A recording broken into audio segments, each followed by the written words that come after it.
V Sloveniji letno nastane okoli 4,4 milijona ton odpadkov. Kot vidite iz tega grafa, količine odpadkov v preteklih letih so bile celo večje, med 6 in 7 milijonov ton na leto. In v obdobju 2008 do 2012 je opaziti določen trend upadanja. Omenjeno ocenjujemo, da je tudi rezultat gospodarske krize, po drugi strani upadanja gradbene dejavnosti. Precejšnja sprememba pa je zaznati v letu 2000 oziroma v obdobju 2011-2012, ko so količine odpadkov nastajanja se precej zmanjšala. To je posledica tudi določene zakonodaje oziroma zakonodaja je dopustila možnost, da se z določenimi ostanki proizvodnje ravna kot stranskimi proizvodi in tako so podjetja prepoznala, da pravzaprav nimajo več opravka z odpadki, ampak da lahko ravnajo z temi ostanki proizvodnje kot stranskimi proizvodi in jih kot proizvode potem lahko dajo na trg za nadaljnjo koristno uporabo. Kakšna je struktura na tem področju? Če pogledamo tele podatke, vidimo, da nastane okoli 28% odpadkov iz termičnih procesov. To so procesi iz termoelektrarn, potem metalurški obrati, livarne, se pravi, da gre za elektrofilterske pepele, da gre za sadre, da gre za razne žlindre. Da je v letu 2012 nastalo okoli 15% gradbenih odpadkov.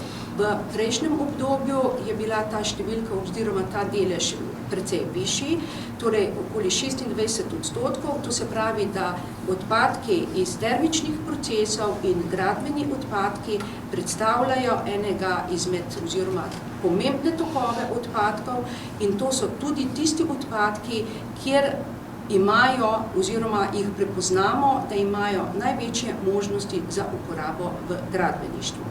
In tema dvema tokovoma odpadkov smo dejansko v okviru projekta namenili največjo pozornost. Kot veste, je projekt Rebirth bil prijavljen na evropski program Life+, na katerem smo bili skupaj z Zavodom za gradbeništvo in z drugimi partnerji uspešni.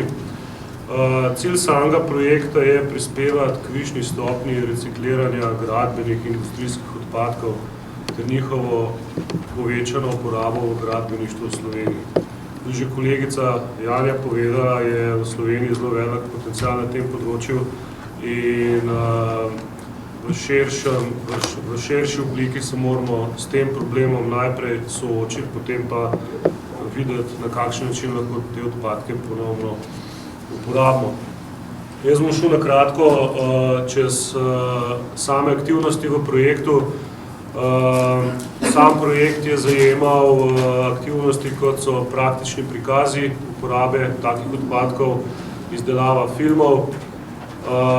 Želeli smo izpostaviti problem divjih odlagališč. Pripravili smo tudi dva priročnika, priročnik za trajnostno rušenje objektov in recikliranje gradbenih odpadkov, ter tudi priročnik za uporabo agregata iz črne jeklarske žlindre in elektrobočnih peči v asfaltnih obrabnih plasteh.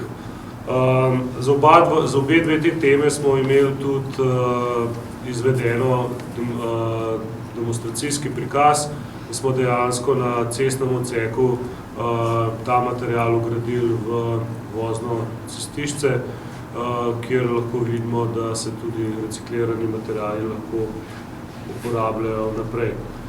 Zelo velik poudarek smo dali tudi na širjenje tega znanja študentom in dijakom.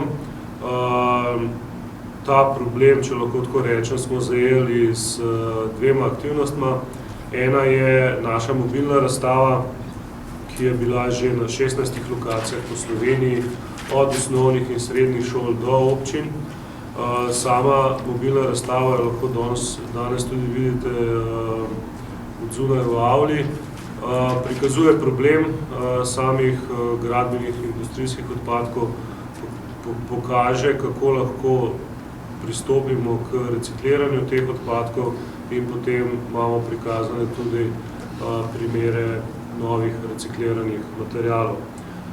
Druga aktivnost, zelo pomembna, je bila pa tudi organizacija predavanj tako za študente, kot za mlajše dijake in tudi strokovno javnost, na katerih smo v različnih temah pokazali, kakšna je problematika in na kakšen način lahko to področje uredimo v Sloveniji. Za samo komunikacijo smo tudi postavili internetno stran projekta. Zelo nas lahko veseli, da je sama zainteresiranost na zelo visokem nivoju. V sklopu projekta je več kot 19,000 individualnih obiskovalcev obiskalo našo spletno stran in več kot 48,000 obiskov same internetne strani. In tudi zelo veliko ljudi je naložilo te priročnike in jih potem verjetno tudi uporabljalo naprej. Ena zelo pomembna aktivnost, ki smo si jo tudi zadali v projektu, je vzpostaviti pogoje za zelena javna naročila gradnje in rekonstrukcija cest. Aktivnosti so se začele že v lanskem letu in tukaj pred sabo lahko vidite tradicionalno in trajnostno rekonstrukcijo lokalne ceste v Sloveniji. Vsi vemo, kakšne probleme s cestami v Sloveniji imamo, vsi vemo, da denarja primanjkuje in trenutna konstrukcija cest v Sloveniji lahko zajema pod staro, to pomeni manj materijala v voznih plasteh. V novi cesti kot trajnostnem pristopu pa lahko vidite, da je tega materijala več, ampak pristop sam je takšen zato, da lahko tako vozno cestišče dolgoročno služi samo namenu. Pripravili smo tudi izračun, kaj pomeni primerjava med starim in novim pristopom in kljub temu, da je v novem trajnostnem pristopu nekaj več tega materijala, lahko vidimo, da je razlika 10 € na tono materijala med starim in trajnostnim pristopom. To pomeni, da si lahko izračunamo, trajnostni pristop je cenejši in pri vseh teh cestah, ki jih moramo obnoviti v Sloveniji, lahko veliko tega denarja tudi prihranimo.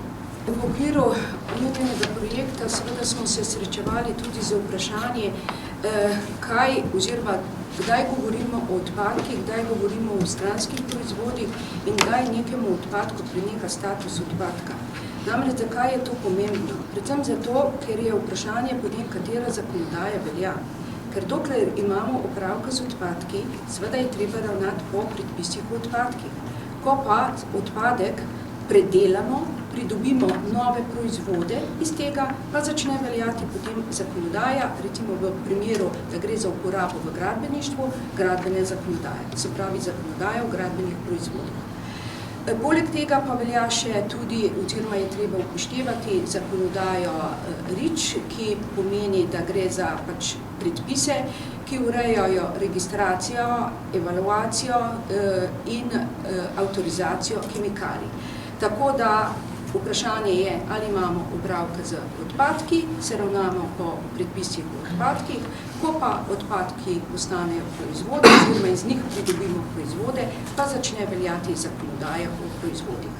Kdaj se pa to zgodi, seveda je pa to še precejšnje vprašanje, določene rešitve oziroma usmeritve smo podali v okviru projekta samega, bi pa seveda pričakovala potem tudi, ko se bomo pogovarjali z Ministrstvom za kmetijstvo in okolje o tej zakonodaji, da vendarle se razmisli tudi, ali bi v okviru te zakonodaje tudi v Sloveniji sprejeli določene predpise oziroma usmeritve glede tega statusa, kdaj odpadku preneha status odpadka. Zakonodaja na področju okolja seveda je zelo kompleksna. Veliko je predpisov na področju odpadkov in predvsem zakonodaja, ki se nanaša na gradbene odpadke, je še neusklajena z uredbo o odpadkih oziroma z direktivo o odpadkih. Tako da želimo si, da bi se potrebne so spremembe teh predpisov, predvsem zato, da se zagotovi preglednost predpisov, usklajenost med posameznimi predpisi, razumljivost samih predpisov, ker veliko je nerazumevanja samega predpisov in seveda s tem večja učinkovitost. Mogoče še bolj kot to, da se uskladijo predpisi, pa je nujno povezovanje različnih strok. Se pravi, gre za okoljsko, tisti, ki se ukvarjajo z okoljem in tistih, ki delajo na področju gradbenih proizvodov ali pa kemikalijami.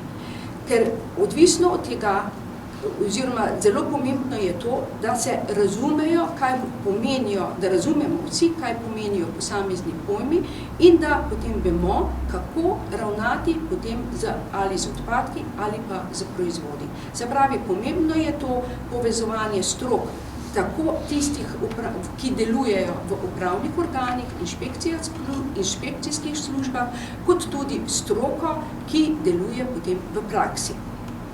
Nadalje pa menimo, kot je že Jure omenil, da bi bilo potrebno uveljaviti zeleno javno naročanje pri gradnji in obnovi cest.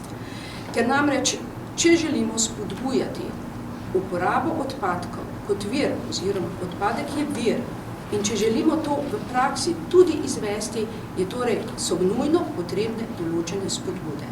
In ena izmed teh možnosti je zanesljivo uvedba zelenega javnega naročanja, kjer želimo spodbuditi uporabo alternativnih materialov in tehnologij namesto naravnih virov in konkretno v primeru cest gre za uporabo recikliranih ali umetnih agregatov in obvezno seveda uvedbo reciklaže v asfaltnem obratu in na licu mesta. To pomeni, to so dva primera, kar je možno uvesti zelo hitro v praksi, kjer imamo znanje, opremo, tehnologijo, samo uvesti, predpisati je treba to v okviru oziroma spodbuditi preko zelenih javnih naročil. Zakaj je to toliko pomembno? Zato, ker imamo državne ceste, imamo občinske ceste in večji del imamo občinskih cest. Če pogledamo po podatkih, delež po površinih cest občinskih je 74% v primerjavi z deležem državnih cest, kjer je odstotek teh državnih cest 26%. Se pravi, da če želimo občine spodbuditi k uporabi odpadkov kot vir, je to ena izmed priložnosti, torej uveljavitev tega zelenega naročanja. Vse te besede seveda brez implementacije nimajo pravega učinka in mogoče nekaj besed okrog tega. Omejili bi se v tem primeru na ravnanje z gradbenimi odpadki, ker so nam nekako kot splošni javnosti bolj poznani. Specifika industrijskih odpadkov je precej bolj problematična in seveda precej bolj strokovna. Če pogledamo iz nivoja seveda ciljev, ki smo jih prevzeli z vstopom Slovenije v Evropsko unijo in sprejemom naših predpisov, vidimo, da pravzaprav smo uvedli dva ključna nova cilja. To je, da povzročitelj plača. Zakaj je ta cilj tako pomemben? Zaradi tega, ker je v tem odgovor, kdo je tisti, ki krije vse stroške ravnanja z odpadki in kdo je tisti, ki je za vse odgovoren. Veliko je prekladanja odgovornosti z nivoja na nivo, odgovor je v tem. Povzročitelj plača in povzročitelj je odgovoren. Kdo je povzročitelj? Povzročitelj je investitor. Kar pomeni ključ odgovora pri vsaki rušitvi, v vsakem ravnanju z gradbenimi odpadki je to, da je povzročitelj kot investitor tisti, ki je dolžan zagotoviti ustrezna ravnanja in kriti vse stroške. Seveda naslednji cilj je vzpostavitev družbe recikliranja, o katerem se učijo že naši otroci in počasi nam je prišlo v zavest. Pri tem pa seveda ključna, pomembna dva cilja, od katerih je z našega področja ta, da želimo do leta 2020 doseči 70% povečanje recikliranja, oziroma na nivo 70%, kar pomeni cirka 2/3 vsega, kje smo danes, na tem je več nekako podatkov in gibanj, ampak v Sloveniji smo še s tem verjetno krepko pod 50%. Da je uvedba 5-stopenjskega načina ravnanja z odpadki jasna, slišim skoraj da vsak dan in naš cilj je v osnovi najprej preprečevanje, nato ponovna uporaba šele potem recikliranje, ko pa prijdemo v področja, ki so manj pomembna v gradbeništvu, je priprava za energetsko izrabo in pa seveda področje, ki ga ne želimo obravnavati in je za nas skoraj da prepovedano, pomeni odlaganje odpadkov na odlagališčih. Kako seveda to v prakso implementirati, potreba nekje začeti. In žal ugotavljamo tudi iz analize, ki skozi projekt dela komunikacijskimi delavnicami iz prakse kaže na to, da je osnovni štartni problem pravzaprav v slabem načrtovanju.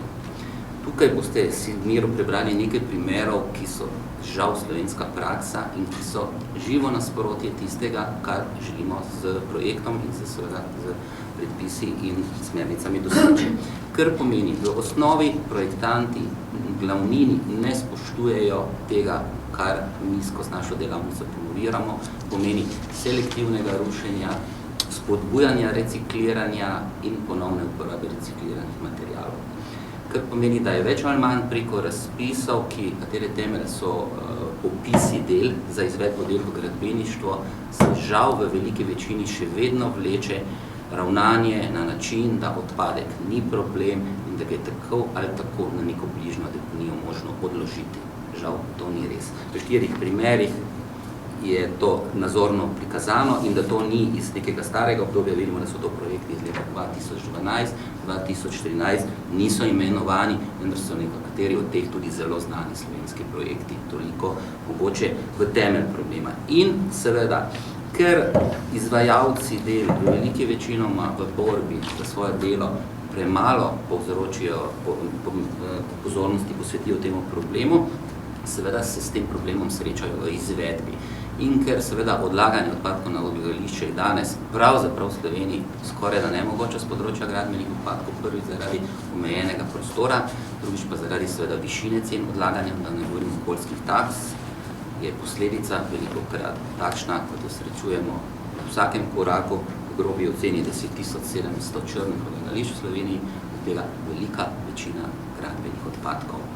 Če bi projektant dovolj nazorno to opozoril v fazi projekta in se investitor tega zavedal v fazi oddaje del in to obveznost prevzel tako organizacijsko in finančno dovolj kvalitetno izvajalec, bi veliko večino teh problemov ne nastopilo. In naš cilj je osvestiti tako projektante kot investitor, kot izvajalce, da o tem pravočasno razmišljajo in da posvetijo načrtovanju del več pozornosti, na kar bo seveda posledica tega neprimerno manjša. Mogoče zdaj nekaj ključnih, če lahko gremo naprej, ugotovitev, najprej kar se tiče problematike in potem mogoče naših ugotovitev.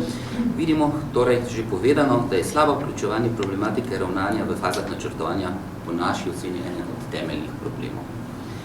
Seveda k temu doda okoljska osveščenost investitorjev, projektantov in izvajalcev, ki je načeloma na osebnosti ravni dobra, na strokovni liniji pa s svojimi delovanji žal ne tako dobra in ocenjujemo kot slaba.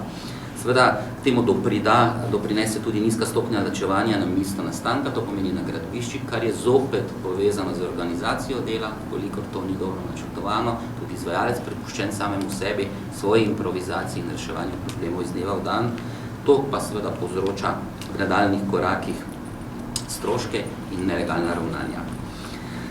Nizka stopnja sprejemljivosti že predelanih recikliranih agregatov, v primeru, ko seveda do njih pride, je tudi eden od zelo pomembnih temeljev, da pravzaprav govorimo, da želimo, na drugi strani, ko smo pa pred dejstvom, pa ne pokažemo, da je to tako. Torej, še vedno je primarna surovina pri nas poceni, želimo jo imeti, na drugi strani pa recikliranih agregatov ne uporabljati. Sicer ne vemo natančno zakaj, veliko je neznanja, veliko je nezaupanja in iz tega vidika nas na tem področju, predvsem iz tehničnih strok, seveda čaka veliko dela. Posledica je seveda velikokrat odlaganje na nelegalna odlagališča, kar pomeni pritisk na zmanjšanje cen pri investitorjih, posledično pa na povečanje cen ravnanja z okoljem na nivoju države. Seveda k temu dodamo se pa manjkanje ekonomskih instrumentov, že prej velikokrat slišano, seveda uporaba spodbujevalcev in pa obvezna uporaba sklopu zelenih javnih naročil. Kaj mogoče lahko strnemo? Strnemo lahko v to, da pravzaprav je množično nastajanje odpadkov, seveda tudi gradbeni produkt sodobnega časa in načina življenja, tega se ne da izogniti.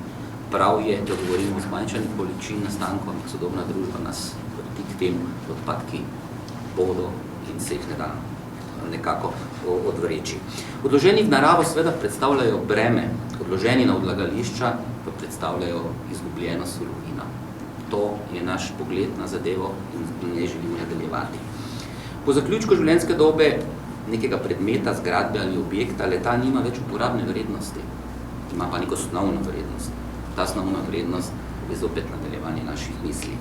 In tako z nastalimi gradbenimi odpadki, kot tudi odpadki iz drugih virov industrije, želimo ravnati z njimi kot z novih virov, meni, da jih poskušamo predelati in ponovno uporabiti. Možnosti v Sloveniji so. Izgovor, da se ne da, da nimamo izvajalcev storitev, ne drži, zelo dobro smo pokriti z izvajalci storitev, tako da pravzaprav tukaj izgovorov, da ne moremo, nimamo in ne znamo, ne drži. Razpolagamo seveda z dovolj domačega znanja in ponudnikov storitev, vseh nas pa seveda je, da to prepoznamo in da preidemo iz linearnega v krožno gospodarjenje z viri, to pa je besednjak, ki ga vedno bolj pogosto slišimo tudi iz Bruslja, tudi z ust našega komisarja za okolje in na nas je, da to tudi implementiramo v praksi.